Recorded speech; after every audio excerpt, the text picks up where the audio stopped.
দর্শক আমন্ত্রণ জানাচ্ছি নিউজ 24 এর নিয়মিত আয়োজন আড়াইসিল স্টিল জনতন্ত্র গণতন্ত্র অনুষ্ঠানে। আজ আপনাদের সাথে আছি আমি মুরসালিন হক জুনায়েদ। দর্শক, সংস্কারের জন্য ঐকমত্য সৃষ্টির যে প্রয়াস রাজনৈতিক দলগুলোর কাছে, সেই জন্য 120 পয়েন্টে সুনির্দিষ্ট মতামত চেয়েছে ইতিমধ্যেই সরকার। 34টি রাজনৈতিক দলের কাছে এই বিষয়গুলোতে অবস্থান জানতে চেয়ে চিঠি দিয়েছে জাতীয় ঐকমত্য কমিশন। মূলত সংবিধান, নির্বাচন কমিশন, বিচার বিভাগ, জনপ্রশাসন ও দুর্নীতি দমন কমিশন সংস্কারের প্রস্তাবগুলোর উপর ভিত্তি করে সুনির্দিষ্ট পয়েন্ট তৈরি করেছে ঐক্য কমিশন। রাজনৈতিক দলগুলোর কাছে পাঠানো ঐক্য কমিশনের চিঠি থেকে এসব তথ্য জানা গেছে এবং সেই বিষয়ের উপরে ভিত্তি করেই আমাদের আজকের আলোচনা ঠিক করা হয়েছে ঐকমত্য কমিশনের প্রস্তাবনা নিয়ে। ঐকমত্য কতটা, এই বিষয় নিয়ে আমরা বিস্তারিত আলোচনা করব। আমাদের স্টুডিওতে দুজন অতিথি উপস্থিত আছেন, আমরা শুরুতে তাদের সাথে একটু পরিচয় হয়ে নিব। আমার পাশেই রয়েছেন নর্থ সাউথ ইউনিভার্সিটির রাষ্ট্রবিজ্ঞান বিভাগের অধ্যাপক ডক্টর তৌফিকুল ইসলাম, আপনাকে আমন্ত্রণ জানাচ্ছি জনতন্ত্র গণতন্ত্র অনুষ্ঠানে। এবং তার পাশেই রয়েছেন ঢাকা বিশ্ববিদ্যালয়ের উন্নয়ন অধ্যয়ন বিভাগের অধ্যাপক ডক্টর আসিফ শাহ, আপনাকেও স্বাগত জানাচ্ছি আজকের জনতন্ত্র গণতন্ত্র অনুষ্ঠানে। ইতিমধ্যেই দর্শক এবং অতিথি আপনারা জানেন যে ঐকমত্য কমিশনের চিঠি পৌঁছে গেছে রাজনৈতিক দলগুলোর কাছে। সেখানে অনেকগুলো বিষয় করা হয়েছে। ঐকমত্য কমিশনের যিনি সহসভাপতি অধ্যাপক আলী রিয়াজ, তার স্বাক্ষরিত চিঠির সঙ্গে সংস্কার কমিশনের প্রতিবেদন, সুপারিশের ফাইল, মতামতের জন্য আলাদা স্প্রেডশিট ইত্যাদি পাঠানো হয়েছে। আমি আলোচনা শুরু করতে চাই ঢাকা বিশ্ববিদ্যালয়ের উন্নয়ন অধ্যয়ন বিভাগের অধ্যাপক ডক্টর আসিফ শাহ, আপনার মাধ্যমে সংস্কারের সময়কাল ও বাস্তবায়নের উপায় নিয়ে 6 বিকল্প রেখে মতামত চেয়েছে ঐকমত্য কমিশন। বিকল্পগুলো প্রথম 3টি আপনাকে বলছি। নির্বাচনের আগে অধ্যাদেশের মাধ্যমে, নির্বাচনের আগে গণভোটের মাধ্যমে, নির্বাচনের সময় গণভোটের মাধ্যমে। এই 3-এর মধ্যে বিদ্যমান যে রাজনৈতিক চর্চা চলছে এবং রাজনৈতিক দলগুলো যেভাবে তাদের বক্তব্য উপস্থাপন করছেন, কতখানি ঐক্যমত হতে পারে বলে মনে করেন? ধন্যবাদ। ঐকমত্যের ব্যাপার তো দুটো জিনিস নিয়ে, একটা হচ্ছে কি আমরা কোন কোন ইস্যু নিয়ে কথা বলছি সেটার ব্যাপারে ঐকমত্য হবে কিনা, আর দুই হচ্ছে যদি সেসব বিষয় নিয়ে আমাদের ঐকমত্য হয় তাহলে আমরা সেটা কোন উপায়ে বাস্তবায়ন করবো সেটার বিষয় হচ্ছে কি কথা। এইখানে কয়েকটা ব্যাপার আছে। এখানে যেমন আমরা যখন হচ্ছে আমরা এখানে দেখেছি সংবিধান সংস্কার নিয়ে কথা হচ্ছে, জনপ্রশাসনের ব্যাপারটা আছে সারপ্রাইজিংলি মানে পুলিশ বাদ দিয়ে বাকি 5টা কমিশনেরই পয়েন্টগুলো এখানে আছে। এখানে যেমন আমরা এখনও ঠিক আমি খুব স্পষ্ট না যে মানে কি কি পয়েন্ট তারা দিয়েছে। যদি জনপ্রশাসনের ক্ষেত্রে বলি, যেমন ওইখানে সিভিল সার্ভিস কোডের একটা ব্যাপার ছিল, পাবলিক অ্যাডমিনিস্ট্রেশন রিফর্ম কমিশন একটা পার্মানেন্ট তৈরি করার একটা ব্যাপার ছিল। এ ধরনের কিছু জিনিসপত্র unless and until public administration reform যে বডিটা সেটা যদি কনস্টিটিউশনাল বডি না হয় তাহলে সেগুলো আপনি একটা উপায় আছে যে সেটাকে আপনি অধ্যাদেশের মাধ্যমে করতে পারেন যদি রাজনৈতিক দলগুলো সেটা নিয়ে ঐক্যমত্যে পৌঁছে। এখন দুটো ব্যাপার আবারও বলছি যে প্রথমত হচ্ছে কি আপনি টপিকটা বা ইস্যুটা নিয়ে আপনি ঐক্যমত্যে পৌঁছাবেন কিনা।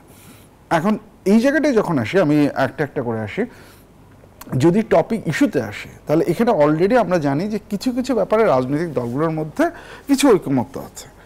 এর মধ্যে একটা হচ্ছে ওই 70 নিয়ে এখানে কিছু নেগোসিয়েশনের জায়গা আছে, কিন্তু মোটামুটি মোটা দাগে একটা ঐক্যমত্য আছে। আপার চেম্বার হওয়া নিয়ে একটা ঐক্যমত্য আছে, দু একটা রাজনৈতিক দলের হিসেব বাদ দিয়ে। এখন আমরা যেটা করতে পারি, যেভাবে কনসেনসাস কমিশন আগাতে পারে, যে বিষয়গুলো নিয়ে ঐক্যমত্য আছে কিন্তু তারপরেও ঐক্যমত্য থাকারও দুইটা দিক, একটা হচ্ছে যেটা নিয়ে কোনো ধরনের কোনো দ্বিমত নেই, আর যেগুলোতে নেগোসিয়েশনের একটু জায়গা আছে সেই জিনিসপত্রগুলো নিয়ে আলাপ আলোচনা হতে পারে। সো সেটা থেকে আমরা একটা ফলাফল নিয়ে আসতে পারি যে আমরা কোন জায়গাগুলোতে একমত, কোন জায়গাগুলোতে একটু নেগোসিয়েশন লাগবে, আর কোন জায়গাগুলোতে আসলে সম্ভবই না, প্রচণ্ডভাবে দ্বিমত। এখন যে জায়গাগুলোতে আমরা দেখতে পাচ্ছি যে ঐক্যমত্য আছে বা নেগোসিয়েশনের মাধ্যমে ঐক্যমত্যে পৌঁছানো সম্ভব, সেটার ক্ষেত্রে যদি আমার সেটার জন্য কনস্টিটিউশনাল অ্যামেন্ডমেন্টের দরকার হয় তাহলে ইটস ভেরি আনলাইকলি যে আমরা অধ্যাদেশের মাধ্যমে, অর্ডিন্যান্সের মাধ্যমে এই জিনিসটা আসলে করা সম্ভব না। কারণ আমাদের কনস্টিটিউশন বর্তমানে সাসপেন্ডেড না, কনস্টিটিউশন এখনো আছে। আমরা যেটা আছি, যে সময় আছে, অধ্যাদেশের যে সময়টা যেভাবে বা যে প্রক্রিয়া ব্যবহার করার কথা অ্যাকর্ডিং টু কনস্টিটিউশন, সেটাতে আমি এই মুহূর্তে অধ্যাদেশ দিয়ে এটাকে করে দিলাম অ্যান্ড দেন পরের পার্লামেন্ট হচ্ছে কি সেটাকে করে নিল। আমার ধারণা সেটা একটা বড় ধরনের লিগ্যাল চ্যালেঞ্জের মুখোমুখি হবে। এক, দ্বিতীয়ত সেটা আসলে এইটার গ্রহণযোগ্যতা কতখানি রাখবে সেই প্রশ্নটাও হচ্ছে গিয়ে চলে আসে। অধ্যাদেশ দিয়ে আমরা করতে পারি যে জিনিসপত্রগুলো ল চেঞ্জ করার মাধ্যমে করা যেতে পারে। একটু আগে যেটা বললাম যে আমি পাবলিক অ্যাডমিনিস্ট্রেশন রিফর্ম কমিশন করতে চাই, আমি হচ্ছে সিভিল সার্ভিস কোড ইন্ট্রোডিউস করতে চাই, আমি ওইখানে সিটিজেন্স কমিটি বা নাগরিক কমিটি তৈরি করার বা একটা ইস্যু ছিল কনস্টিটিউশনাল রিফর্ম কমিশনে, সেটা করতে চাই, সেটা করা যেতে পারে। আমি যদি ইলেকশন কমিশনের রিফর্মের জায়গায় আসি, সেখানে হচ্ছে গিয়ে সেখানকার কর্মকর্তাদের নিয়োগের ব্যাপারটা, যেটা ল চেঞ্জ করার মাধ্যমে করা যায়, সেটা হয়তো আপনি অর্ডিন্যান্সের মাধ্যমে করতে পারেন। একইভাবে হচ্ছে গিয়ে আমরা যদি দেখি যে সেখানকার লোকবল কিভাবে নিয়োগ হবে, ফাইন্যান্সিয়াল ইস্যুগুলো কিভাবে ডিল করা হবে, আরপিওতে সংশোধনের দরকার পড়বে কি পড়বে না, সেই জিনিসপত্রগুলো যদি আমরা ঐক্যমত্যে পৌঁছতে পারি তাহলে আমরা অর্ডিন্যান্সের মাধ্যমে করতে পারি। যেটার জন্য আমার কনস্টিটিউশনাল অ্যামেন্ডমেন্ট লাগবে সেইটা অর্ডিন্যান্সের মাধ্যমে করা ডিফিকাল্ট। তাহলে সেই ক্ষেত্রে কি হতে পারে? সেই ক্ষেত্রে আপনি যেটা বললেন সেই দুটো অপশনের যে কোনো একটা হতে পারে, গণভোট। তারপরেও কিন্তু হচ্ছে দায়িত্বটা পড়ে যায় হচ্ছে গিয়ে পরের যে নির্বাচিত সংসদ তার উপরে। এখানে আরো একটা আছে যেটা আপনি বলেননি, আমি ধারণা করছি যে সেটা নিয়ে আপনি হয়তো পরে আলোচনা করতে চান, যে গণপরিষদ বা গণপরিষদ গঠন করার মাধ্যমে সেটা করা যায় কিনা, সেটাও একটা অপশন হিসেবে আসবে। আচ্ছা আচ্ছা, ঠিক আছে ঠিক আছে। কিন্তু আপনার কাছে একটি সম্পূর্ণ প্রশ্ন যদি জানতে, আপনি যেভাবে আলোচনা করছেন সেখানে যদি অধ্যাদেশের মাধ্যমেও যদি করতে হয়, সেক্ষেত্রেও তো আপনার একটি নিয়ম আছে যে আপনি যখন সংসদে ফিরে যাবেন এই অধ্যাদেশগুলোকে আবার পাস করতে হবে। সেইখানে আসলে আস্থার জায়গা কতখানি? এখন এখানে আমরা এটাকে কিভাবে করছি, জুলাই সনদ যেটার কথা বলা হচ্ছে, জুলাই চার্টার যেটা এস্টাবলিশ করার কথা বলা হচ্ছে, সেটার তো কোনো ধরনের লিগাল বেসিস দিবেন কিনা সেটা আমরা জানি না। পরের সংসদের আগে একটা সেটা একটা লিগাল ফ্রেমওয়ার্ক অর্ডার মাধ্যমে হচ্ছে কি আমরা যাব কিনা সেটাও আমরা জানি না। অনেস্টলি স্পিকিং, যদি সত্যি কথা বলি, আমাদের অতীত অভিজ্ঞতা যেটা বলে যে আমরা শুধুমাত্র একটা ঐক্যমত্যে পৌঁছালাম, পরের সংসদ সেটা বাস্তবায়ন করবে, আমাদের অতীত অভিজ্ঞতা খুব ভালো না। আমরা 91 সালের 3 জোটের রূপরেখাও দেখেছি, যেটার হচ্ছে গিয়ে কোনো বাস্তবায়ন হয়নি, সবাই একমত, তারপরেও হচ্ছে গিয়ে যিনি ক্ষমতায় যাবেন সেইভাবে হচ্ছে গিয়ে কাজ হবে। 2007-এও আমরা একই ঘটনা দেখেছি। এই অর্ডিন্যান্সকে একসেপ্ট করে নেওয়া, কারণ আওয়ামী লীগ সরকার 2008-এর নির্বাচনের পরে ক্ষমতায় এসে অর্ডিন্যান্সের মাধ্যমে অনেক কিছু একসেপ্ট করে নিয়েছে, কিন্তু এই একসেপ্ট করার মধ্যে যেগুলো তাদের ইন্টারেস্টের বাইরে সেগুলো কিন্তু তারা বাদ দিয়েছেন। আমি একটা উদাহরণ দিই, যেমন 2007-এর লোকাল গভর্নমেন্ট কমিশনের কথা বলা হয়েছিল। আওয়ামী লীগ সরকার যখন অর্ডিন্যান্সের মাধ্যমে একসেপ্ট করে নিয়েছে, লোকাল গভর্নমেন্ট কমিশন, একটা ইন্ডিপেন্ডেন্ট লোকাল গভর্নমেন্ট কমিশন করার যে প্রস্তাবটি বা যেটি শুরু করে দিয়ে গিয়েছিল সেটাকে কিন্তু হচ্ছে গিয়ে তারা বাদ দিয়েছেন। একই সাথে লোকাল গভর্নমেন্টের ক্ষেত্রে এমপির রোল কি থাকবে সেটা নিয়ে আমরা জানি যে 2007-এর গভর্নমেন্টের খুব সুস্পষ্ট একটা নির্দেশনা ছিল। আওয়ামী লীগ সরকার হচ্ছে গিয়ে সেই নির্দেশনাটাকে বাদ দিয়ে তারপরে হচ্ছে গিয়ে তারা সেটাকে পাশ করেছেন, যার ফলে লোকাল গভর্নমেন্ট আবারও পুরোপুরি সরকারের কন্ট্রোলে চলে গেছে। সো সেই পসিবিলিটি থাকবে, সেই পসিবিলিটিটাকে আসলে দূর করার আমি সে উপায় দেখছি না এই মুহূর্তে, কারণ রাজনৈতিক দলগুলো রেশনাল অ্যাক্টর, তারা তার যে সুবিধা অনুযায়ী সে অনুযায়ী হচ্ছে গিয়ে কাজ করবে। ইলেকশনে জেতার পরে সে ফার্দার হচ্ছে গিয়ে তার মানে তার যে রুল সেটাকে সে আরও সলিডিফাই করার, সেন্ট্রালাইজ করার চেষ্টা করবে, যদি না আমি ইনস্টিটিউশনাল কোনো ইনসেন্টিভ তৈরি করতে পারি যেটা তার বিহেভিয়ারকে এফেক্ট করতে পারবে। সে ধরনের কোনো কিছু যদি না করি তাহলে অর্ডিন্যান্স দিয়ে I am not necessary sure that this will work. G, doctor Asif Shah, আপনার কাছে ফিরবো। অধ্যাপক ডক্টর তৌফিকুল ইসলাম, আপনার জন্য আমার প্রশ্নটি একটু লম্বা। তো আমরা আসিফ শাহের কাছে 6টি বিকল্পের 3টির বিষয়ে জানতে চাইলাম, আপনার কাছে বাকি 3টির বিষয়ে জানতে চাই। গণপরিষদের মাধ্যমে, নির্বাচনের পরে সাংবিধানিক সংস্কারের মাধ্যমে এবং গণপরিষদ আইনসভা হিসেবে নির্বাচিত সংসদের মাধ্যমে, এই 3টির মধ্যে অন্যতম বৃহৎ রাজনৈতিক দল বিএনপি নির্বাচনের পরে সাংবিধানিক সংস্কারের কথা বলছে, আবার ছাত্রদের নতুন রাজনৈতিক দল তারা গণপরিষদের মাধ্যমে অথবা গণপরিষদ আইনসভা হিসেবে নির্বাচিত সংসদের মাধ্যমে সংস্কার চাচ্ছে। ঐক্যমত কিভাবে হতে পারে? আসলে আমাকে যদি শুধু লাস্টের 3টি দিয়ে দেন তাহলে আমি কিন্তু একটা লিমিটেশনের মধ্যে পড়ে যাব। আমি ডক্টর আসিফ প্রথম 3টি নিয়ে বলেছেন, আমি ধারাবাহিকতা রাখতে চাই, তো সেজন্য আমি বলবো যে যেটা আসলে ডক্টর আসিফ ইতিমধ্যে বলেছেন, রাজনৈতিক দলগুলো যেটা হয় যে পরে করব, এটা আসলে যদি আমরা পাস্ট হিস্ট্রি থেকে যে লেসনটা পাই সেটা কিন্তু আসলে আমাদের কিছু বিটার এক্সপিরিয়েন্স আছে। পরবর্তীতে যেটা হয় যে দল নির্বাচিত হয়ে ক্ষমতায় যায় আসলে সেই দলের একটা পারপাস থাকে, নিজে আবার কিভাবে ক্ষমতার দীর্ঘসূত্রিতা, পাশাপাশি হচ্ছে নিজে আবার কিভাবে নির্বাচিত হবে, কোন পলিসিতে গেলে এবং কিভাবে এই রিফর্মটা করলে নিজের ক্ষমতার দীর্ঘসূত্রিতা হবে। তা এটা অতীত অভিজ্ঞতা থেকে আমি বলছি। তো সেক্ষেত্রে আমি আমার যদি পার্সোনাল ওপিনিয়ন জানতে চান, আমার মনে হয় যে নির্বাচনের আগে গণভোটের মাধ্যমে যাওয়াটা, যেটা ধরেন আমার মনে আছে শহীদ প্রেসিডেন্ট জিয়াউর রহমান একবার গণভোটের আয়োজন করেছিলেন, তাই সেই ক্ষেত্রে আমরা যদি এটা করি, এখন যে সিচুয়েশন আছে এই সিচুয়েশনে নির্বাচনের গণভোটের মাধ্যমে গেলে সংবিধানের যে অধ্যাদেশগুলো যেখানে আমাদের সংস্কার করা প্রয়োজন, আপনি ইতিমধ্যে যেটা বলেছেন যে 6টা সংস্কার কমিশন হয়েছে এবং সুপারিশগুলো দিয়েছেন, এবং সুপারিশগুলোর প্রেক্ষিতে কিন্তু আমরা জানি যে গত 15ই ফেব্রুয়ারি প্রধান উপদেষ্টার সভাপতিত্বে এই জাতীয় ঐক্যমত সংস্কার কমিশনের মিটিং হয়েছে, এবং সেই প্রেক্ষিতে কিন্তু রাজনৈতিক দলগুলোর কাছে চিঠি গিয়েছে, এবং চিঠিগুলোর উত্তর 13ই মার্চের মধ্যে দেওয়ার কথা ছিল, এবং কিছু কিছু রাজনৈতিক দল এর মধ্যে সময়ও চেয়েছে। এই 13ই মার্চের মধ্যে ওরা যে প্রশ্নপত্রতে যে ওপিনিয়ন মতামতগুলো চেয়েছে সবগুলোই দিতে পারেনি, সেজন্য সময় চেয়েছে। তো সময় চাওয়াটা একটা পজিটিভ জেস্টার, তার মানে ওনারা এটাকে সিরিয়াসলি নিয়েই এটার উপর কাজ করছে।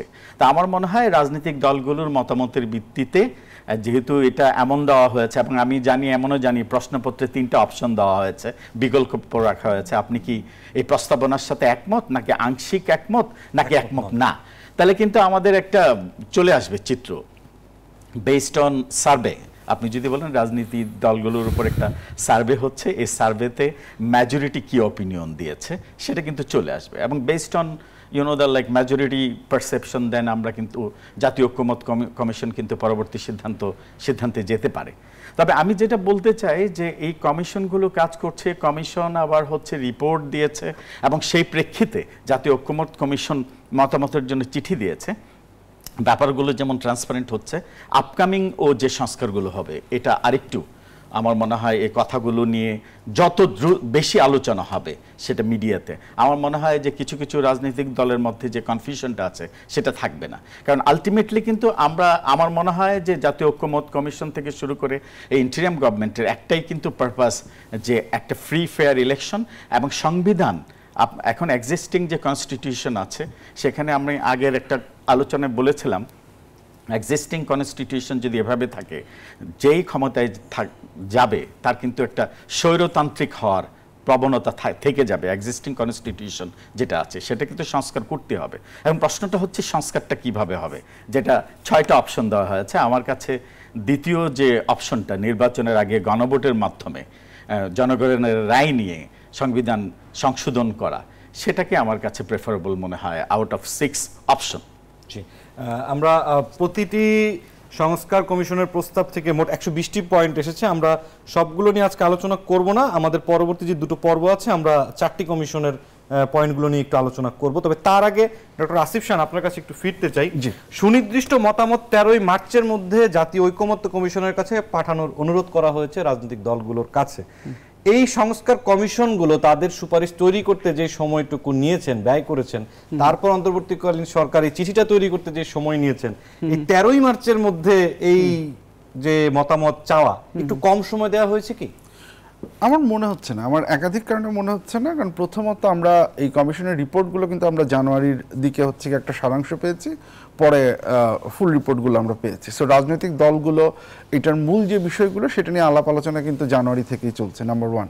নাম্বার 2 হচ্ছে কনসেনসাস কমিশন যে সময়টা নিয়েছে, সময়টা নেওয়ার একটা কারণ আছে। সময়টা নেওয়ার কারণটা হচ্ছে এই যে 6টা কমিশনের রিপোর্ট, এই 6টা কমিশনের রিপোর্টের মধ্যে দেখবেন যে অনেক কিছু কনফ্লিক্টিং আছে, অনেক কিছু ওভারল্যাপ আছে, যে একটা করলে আরেকটা ইস্যু আছে। যেমন public administration reform commission provincial সিস্টেমের কথা বলছে, সেই প্রভিন্সিয়াল সিস্টেমের যে প্রপোজালটা তারা দিয়েছেন সেটা হচ্ছে গিয়ে কনস্টিটিউশনাল রিফর্ম কমিশন যেভাবে লোকাল গভর্নমেন্টের স্ট্রাকচারের কথা চিন্তা করছেন তার সাথে খাপ খাচ্ছে না। লোকাল গভর্নমেন্ট কমিশন ইতোমধ্যে আমরা জানি যে একটা সামারি দিয়েছেন, সেটার সাথে পাবলিক অ্যাডমিনিস্ট্রেশন রিফর্ম কমিশনের এই প্রভিন্সিয়াল সিস্টেমটা হচ্ছে গিয়ে খাপ খাচ্ছে না। তো তার মানে এইখানে বেশ কিছু ওভারল্যাপের ব্যাপার আছে, যে এখানে বেশ কিছু জায়গা আছে। তাহলে কনসেনসাস কমিশনকে তো একটু সময় নিয়ে এটা দেখতে হয়েছে যে এর মধ্যে কোন প্রস্তাবগুলো আসলেই গ্রহণযোগ্য হতে পারে, কোন প্রস্তাবগুলো মানে এই কমিশন যারা আছে সেই কমিশনের মেম্বাররাই একমত হতে পারেননি বা কমিশনগুলো একমত হতে পারেননি যে যেটা হচ্ছে কি গ্রহণযোগ্য, ওইটাকে বাদ দেওয়া, ফিজিবিলিটি দেখা, সেভাবে তো হচ্ছে কি ওনারা 120টিকে আইডেন্টিফাই করেছেন। এখানে আমি একটা ইম্পর্টেন্ট অমিশনের কথা বলি, যেটা নিয়ে আমার মনে হচ্ছে কথা বলার দরকার, আমরা কেউই কথা বলছি না। সেটা হচ্ছে 5টা কমিশনের রিপোর্ট থেকে 120টা পুলিশ রিফর্ম কমিশন, যেটা সবচাইতে গুরুত্বপূর্ণ ব্যাপার ছিল, পুলিশের যে ভূমিকা, পুলিশের যে রাজনৈতিক অস্ত্র হিসেবে পুলিশকে ব্যবহার, এবং পুলিশের আমরা জানি প্রমোশন, তারপরে হচ্ছে গিয়ে রিক্রুটমেন্ট, এই প্রত্যেকটা ক্ষেত্রে যে দলীয়করণের যে বিস্তার, যার একটা ভয়াবহ রূপ আমরা হচ্ছে গিয়ে জুলাই আগস্টের গণঅভ্যুত্থানের সময় আমরা দেখেছি।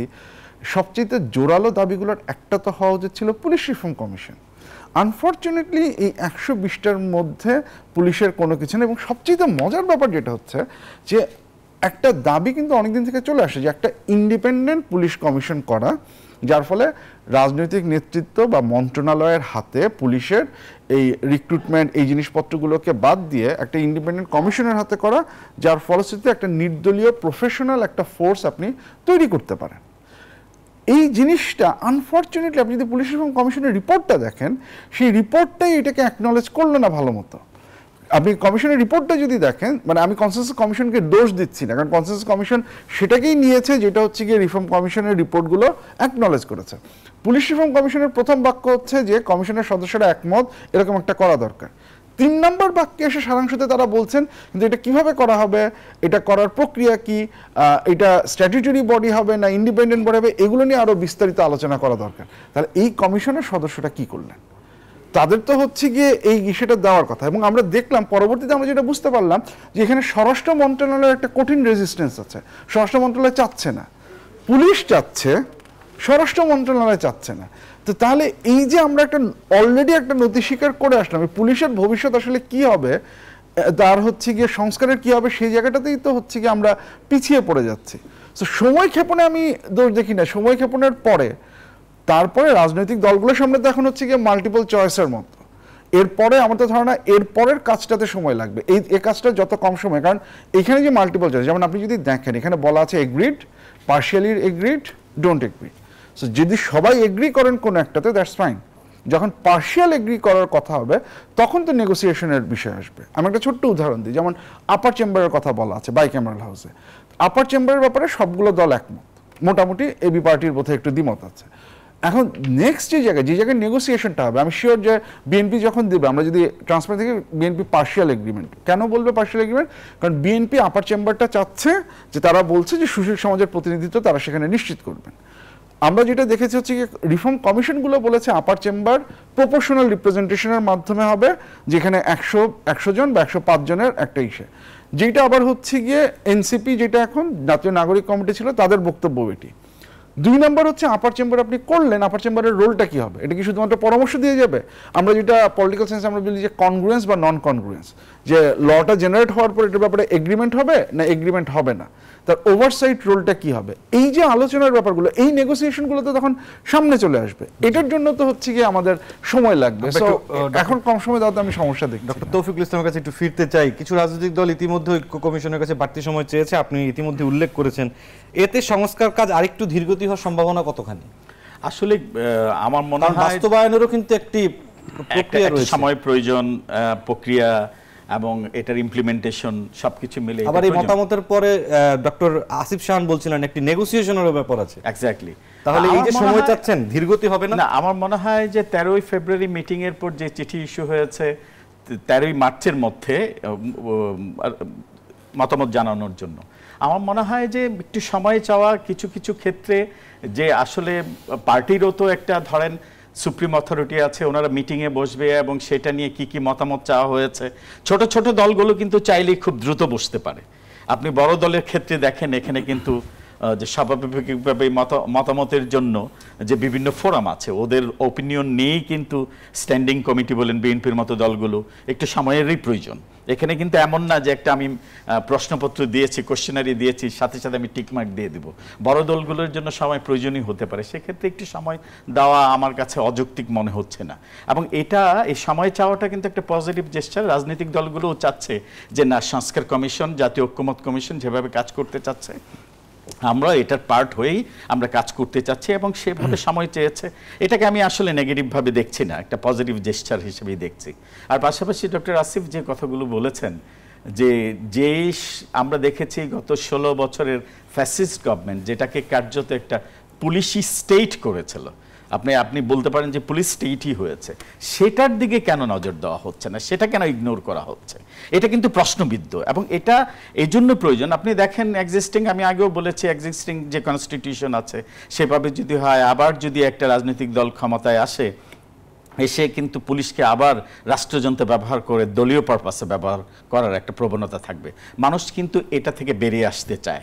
এর জন্য পুলিশ কমিশন, ইন্ডিপেন্ডেন্ট পুলিশ কমিশনটা খুবই জরুরি এবং এটাকে সামনে আনা উচিত।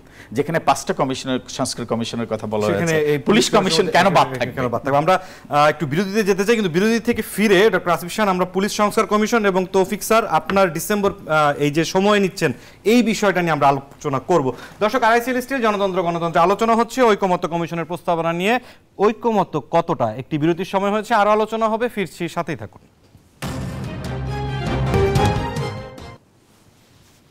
দর্শক, বিরতির পর আবার আমন্ত্রণ জানাচ্ছি আরআইসিএল স্টিল জনতন্ত্র গণতন্ত্র অনুষ্ঠানে। আমরা কথা বলছি ঐকমত্য কমিশনের প্রস্তাবনা নিয়ে। ঐকমত্য কতটা, আমরা খুব দ্রুত আলোচনায় চলে যেতে চাই। ডক্টর আসিফ শাহ, আপনি পুলিশ সংস্কার কমিশনের সুপারিশগুলো এখানে তুলে আসেনি, 6টির মধ্যে 5টি তুলে নিয়েছেন এবং এই কমিশনের কোনো কিছু এখনো উত্থাপন হয়নি। আমার প্রশ্ন যেটি, সেটি হচ্ছে যে আমাদের দেশের রাজনৈতিক ইতিহাসের যে চর্চায় দেখা গেছে রাজনৈতিক দলগুলো মাঠ পর্যায়ে তার কর্মীর বাইরে পুলিশ বাহিনীকে তাদের একটি অতিরিক্ত বাহিনী হিসেবে ব্যবহার করার ব্যাপক ইতিহাস রয়েছে 54 বছরের বাংলাদেশে। এই কমিশনের সুপারিশ যে এখনো আসেনি, সেখানে আসলে এই ধরনের কোনো সুযোগ থাকতে পারে কি?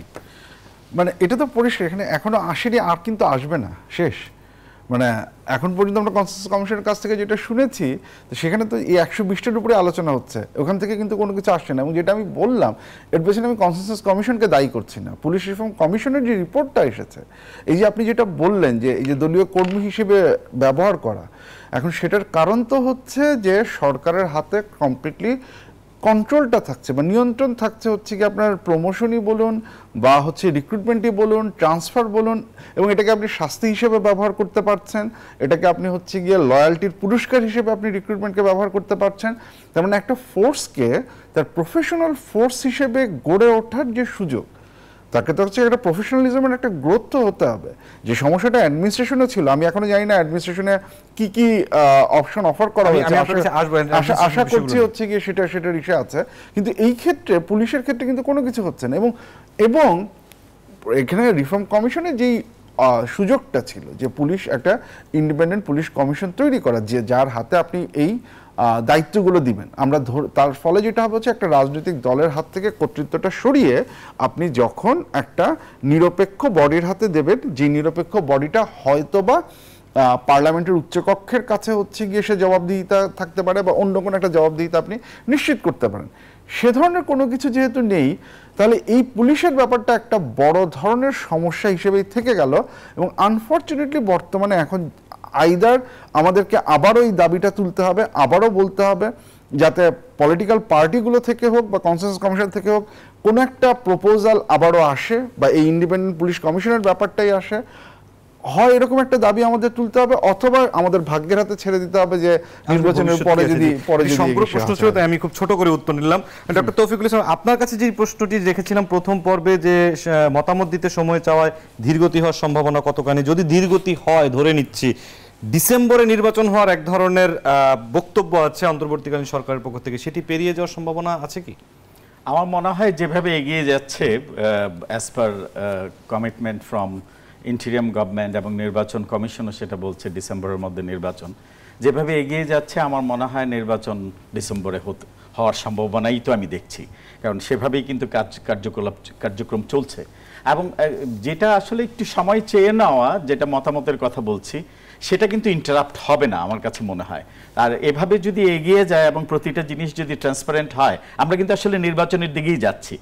সেক্ষেত্রে আমার কাছে মনে হয় না যে নির্বাচন এই কাজের জন্য নির্বাচন পেছাবে। যে আমরা একটু বিষয়ভিত্তিক আলোচনায় চলে যেতে চাই, আমি একদম সংস্কার কমিশন ধরে ধরে আপনাদের দুজনের কাছে জানতে চাবো। প্রথমেই ডক্টর তৌফিকুল ইসলাম, আপনার কাছে সংবিধান সংস্কার কমিশনের প্রস্তাব থেকে যে 23টি পয়েন্ট এসেছে, সেখানে আমি কয়েকটি মূল জিনিস আপনাকে বলতে চাই। সংবিধানের মূলনীতি, রাষ্ট্রের মূলনীতি, আইনসভা, নিম্নকক্ষ, উচ্চকক্ষ, সংবিধান সংশোধনী, এই বিষয়গুলো নিয়ে যদি আপনার কাছে জানতে চাই। মূলনীতিতে বিসমিল্লাহ, রাষ্ট্রধর্ম ইসলাম, এই ধরনের স্পর্শকাতর বিষয় আছে। তাছাড়া দ্বিকক্ষ বিশিষ্ট সংসদ এবং সংবিধান নিয়ে নির্বাচনের আগে না পরে পদক্ষেপ নেওয়া হবে, এই ধরনেরও একটি রাজনৈতিক তর্ক বিতর্ক দলগুলোর মধ্যে রয়েছে। সমাধান হবে কিভাবে? আসলে নির্বাচনের পরে যে সংবিধানের যে সংশোধনের কথা বলছেন, আমাদের অতীত অভিজ্ঞতা থেকে বলা যায় আসলে সেটা হওয়ার সম্ভাবনা কম থাকে। আমার মনে হয় সংবিধান সংশোধনীটা নির্বাচনের আগে হয় আমার কাছে মনে হয় সেটা অতীত অভিজ্ঞতা থেকে যদি বলি সংবিধান সংশোধন নির্বাচনের আগে হওয়াই উচিত। এবং সেক্ষেত্রে আপনি দেখেন যে নির্বাচন সংশোধনের ক্ষেত্রে সংবিধানের যে নিম্নকক্ষের কথা বলেছেন সেটা যদি প্রস্তাবনা এসে থাকে আমার মনে হয় এটা আমরা ইমপ্লিমেন্টেশনে যেতে পারি খুব দ্রুতই। এবং পাশাপাশি নির্বাহী বিভাগের যেটা হয় আপনি দেখেন বাংলাদেশে সিন্স ইন্ডিপেন্ডেন্স যেটা নির্বাহী বিভাগ সব সময় বিচার বিভাগ অন্য বিভাগগুলোর মধ্যে খুব র্যাপিড ওরা ইন্টারফেয়ার করে এবং নির্বাহী বিভাগের ক্ষমতাগুলো স্পেসিফাই করা। আপনি লেজিসলেটিভ ব্রাঞ্চের যদি মেম্বার অফ পার্লামেন্ট যারা লেজিসলেটিভ ব্রাঞ্চের যারা মেম্বার ওনারাও দেখেন আপনি নির্বাহী বিভাগের ক্ষমতার মধ্যে আবার ইন্টারফেয়ার করছে। আপনি দেখেন একটু আগে ডক্টর আসিফ যে কথাগুলো বলেছেন যে এই লোকাল গভর্নমেন্ট আমাদের দেশে হচ্ছে উইক লোকাল গভর্নেন্স আছে, ডিসেন্ট্রালাইজেশন প্রসেস এখন আমরা ইমপ্লিমেন্ট করতে পারিনি। এই জন্য আপনি দেখেন লোকাল গভর্নমেন্টের প্রতিটা ইউনিটে মেম্বার অফ পার্লামেন্ট থাকে, উপদেষ্টা অ্যাডভাইজার হিসেবে আছেন। কার্যত দেখা যায় এই ট্রায়াঙ্গল রিলেশনে যেটা হচ্ছে লোকাল গভর্নমেন্টে আপনি দেখেন উপজেলার চেয়ারম্যান আছেন, মিউনিসিপ্যালিটি চেয়ারম্যান আছেন যেটাকে আমরা মেয়র বলি, এখানে ইউএনও কাজ করছেন। তো কার্যত যখন একজন মেম্বার অফ পার্লামেন্ট সেখানে অ্যাডভাইজার থাকেন সেখানে কিন্তু আসলে উপজেলা চেয়ারম্যান কার্যত ওনার রোলটা এখানে খুব সংকুচিত হয়ে যায়, কারণ মেম্বার অফ পার্লামেন্টের মতামতকে উপেক্ষা করে একজন উপজেলা চেয়ারম্যান এখানে কিন্তু কোনো কাজ করতে পারেন না। আলটিমেটলি উপজেলা চেয়ারম্যান, সিটি মেয়র এবং উপজেলা নির্বাহী অফিসার ওনারা কিন্তু আসলে মুখাপেক্ষী হয়ে থাকেন মেম্বার অফ পার্লামেন্টের। তো এখানে দেখেন আইনসভার যিনি সদস্য আছেন উনি কিন্তু ওই ডেলি লোকাল অ্যাফেয়ার্সে খুব র্যাপিড ইন্টারফেয়ার করেন। এবং আমরা দেখেছি, আমি আমার একটা গবেষণায় দেখেছি এই ট্রায়াঙ্গেল কনফ্লিক্টে সবচেয়ে বেশি ক্ষমতাধর হচ্ছে মেম্বার অফ পার্লামেন্ট। তো এখানে কিন্তু আমরা যদি নির্বাহী বিভাগ এবং ওই লেজিসলেটিভ ব্রাঞ্চের যারা মেম্বার অফ পার্লামেন্ট আছেন ওদের রোলটাকে স্পেসিফিক করতে হবে যে the role of member of parliament, উনি কি রোল প্লে করবেন পার্লামেন্টে এবং লোকাল অ্যাফেয়ার্সে। পাশাপাশি যে লোকাল গভর্নমেন্টের যে ইউনিটগুলো আছে, জেলা পরিষদ, উপজেলা পরিষদ, ইউনিয়ন পরিষদ, পাশাপাশি হচ্ছে আরবান লোকাল গভর্নমেন্টের যে সিটি গভর্নমেন্ট আছে এদের রোল এবং ফাংশনগুলো স্পেসিফাই করা। আমি যে দেখেছি আমেরিকাতে দেখেন কাউন্টি গভর্নমেন্ট যেটা লয়েস্ট টায়ার, আপনি ইন্ডিয়াতে দেখেন গ্রাম পঞ্চায়েত যেটা লয়েস্ট টায়ার, এমনও পেয়েছি স্টেট গভর্নমেন্ট লোকাল অ্যাফেয়ার্সে ইন্টারফেয়ার করতে চাইলে এই লয়েস্ট টায়ার লোকাল অ্যাডমিনিস্ট্রেশনের কনসার্ন নিতে হয়। চাইলেই গ্রাম পঞ্চায়েতের একটা অ্যাফেয়ার্সে কোনো স্টেট গভর্নমেন্ট ইন্টারফেয়ার করতে পারবে না উইদাউট দেয়ার কনসার্ন। একই ঘটনা আমি দেখেছি আমেরিকাতে। আমি যখন আইও স্টেটে গবেষণা করতে গিয়েছি দেখলাম কাউন্টি গভর্নমেন্টের একটা ভিলেজ গভর্নমেন্ট যেটাকে বলা হয় lowest tyre rural administration in the United states. So সেখানেও যদি কোনো ব্যাপারে ওদের কোনো অ্যাক্টিভিটিস বা ইভেন ভিজিট করতে যেতে চায় সেখানে কিন্তু কাউন্টি গভর্নমেন্টের কনসার্ন নিতে হয়। তাহলে দেখেন এদের প্রতিটা ইউনিটের রোল অ্যান্ড ফাংশন কিন্তু একদম স্পেসিফিক করা। আমাদের ক্ষেত্রে যেমন আমরা সবসময় upper tier dominates control lower tier, এটা আমাদের একটা tendency, always upper tier controls and dominates lower tyre.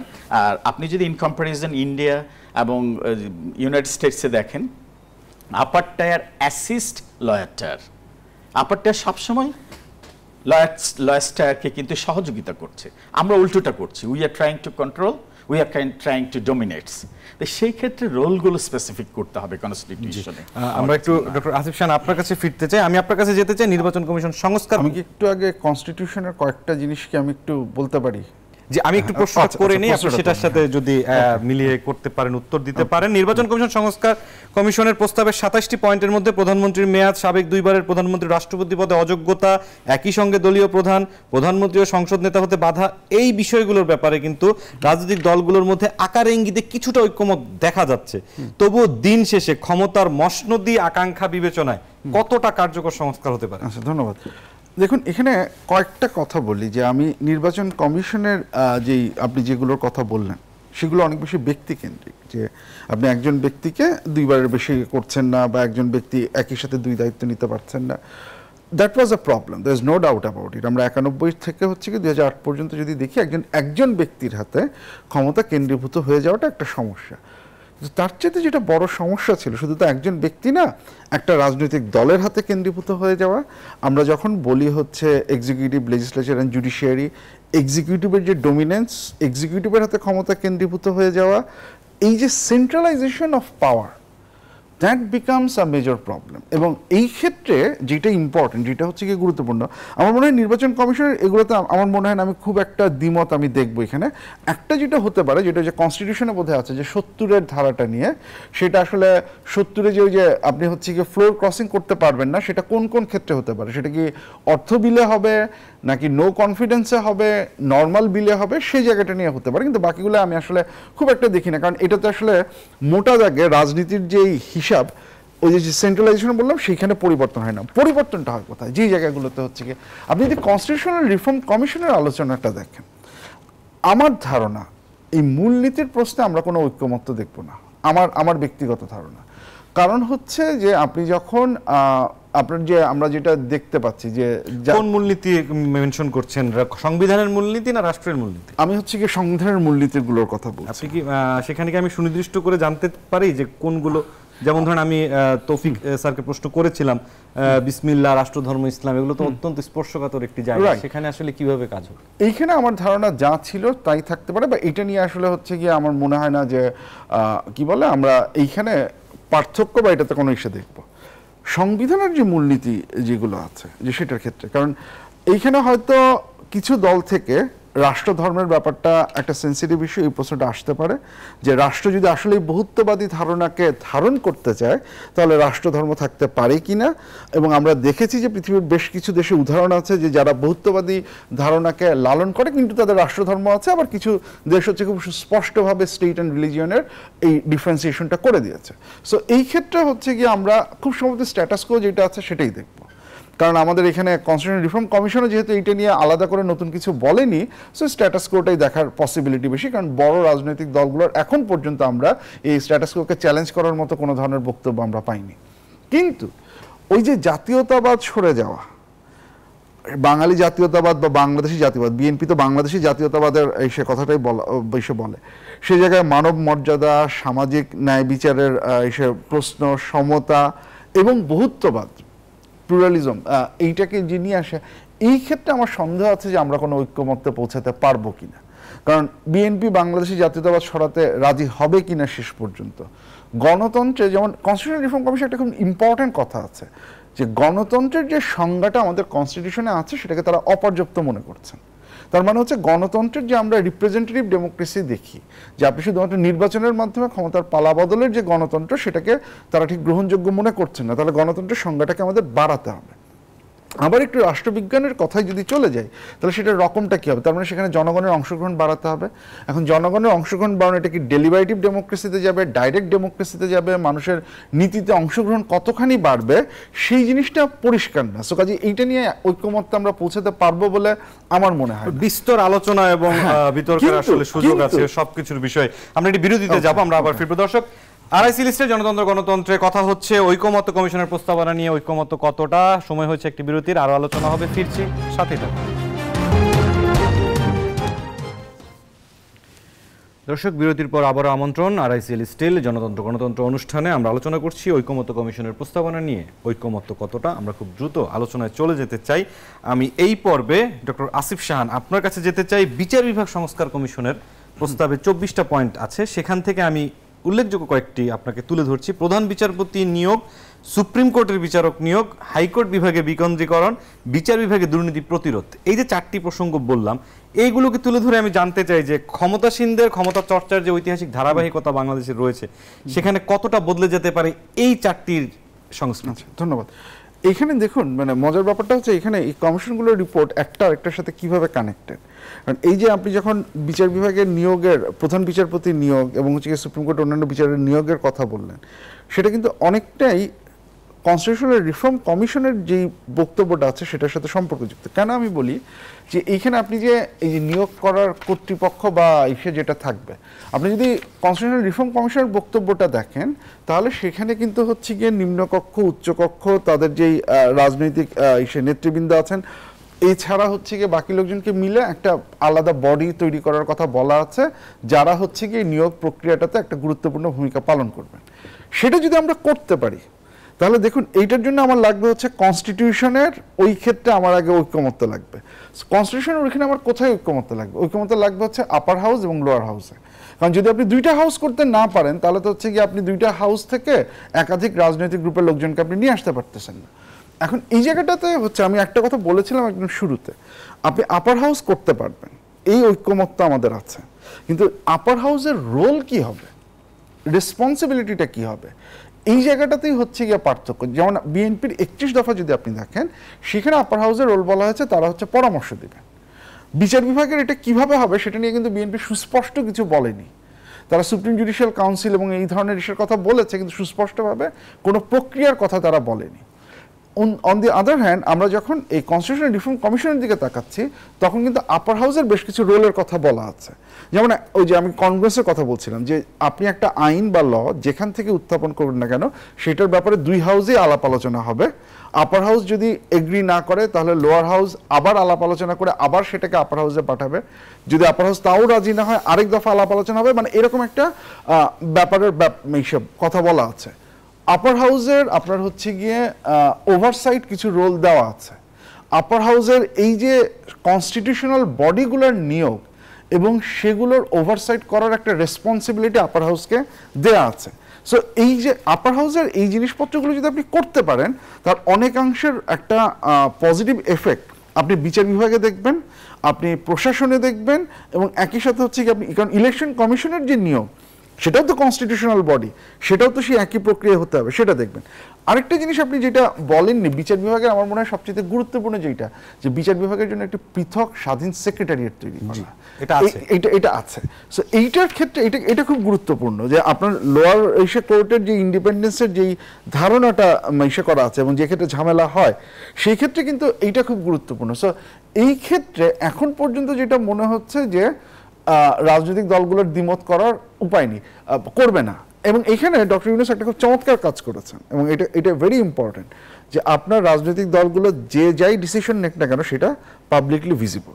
তাহলে আজকে যদি আমার বলা হয় যে একটা স্বাধীন ইন্ডিপেন্ডেন্ট সেক্রেটারিয়েট তৈরি করা হবে, ধরা যাক কোনো একটা রাজনৈতিক দল বললো আমরা এটার সাথে ডিসএগ্রি করি, তাহলে অ্যাজ এ সিটিজেন আমি কিন্তু দেখতে পাচ্ছি যে এই রাজনৈতিক দল এই ডিসিশনটার সাথে ডিসএগ্রি করছে। আমার কিন্তু তখন, এবং এখানে আমার বলতে আমি আমাদের মিডিয়া, সিভিল সোসাইটি, জনগণ সবার কথাই বলছি, তখন কিন্তু এটা আমাদের becomes our responsibility to ask that political party, আপনারা কেন হচ্ছে কি এটার সাথে ডিসএগ্রি করছেন, কি হলে হচ্ছে কি আপনারা এগ্রি করবেন। কারণ এই পুরো রেসপন্সিবিলিটি কিন্তু ইন্টারিম গভর্নমেন্টের একার হাতে চাপিয়ে দিলে আমাদের চলবে না, কারণ this is something we all need. কাজে এটাকে উনি যখন ভিজিবল করছেন, ট্রান্সপারেন্ট করতেছেন, তখন একটা চাপে কিন্তু রাজনৈতিক দলগুলো ইতিমধ্যেই পড়ছে, কারণ তার উত্তর আমি দেখছি। এখন সেই ক্ষমতা আমি পেলাম, সেই ক্ষমতা যদি আমি ইউটিলাইজ না করি, তাকে যদি জিজ্ঞেস না করি, তার উপর যদি প্রেশার ক্রিয়েট না করি, কেন আপনি পার্শিয়ালি এগ্রি করছেন, কেন আপনি ডিসএগ্রি করছেন, আপনি তো জানেন কি হয়েছে, এইটা যদি আমরা করতে না পারি, তাহলে কিন্তু হচ্ছে এটা ইউটিলাইজেশনটা ঠিকঠাক মতো হবে না। জি, আমরা একটু ডক্টর তৌফিক আপনার কাছে যেতে চাই।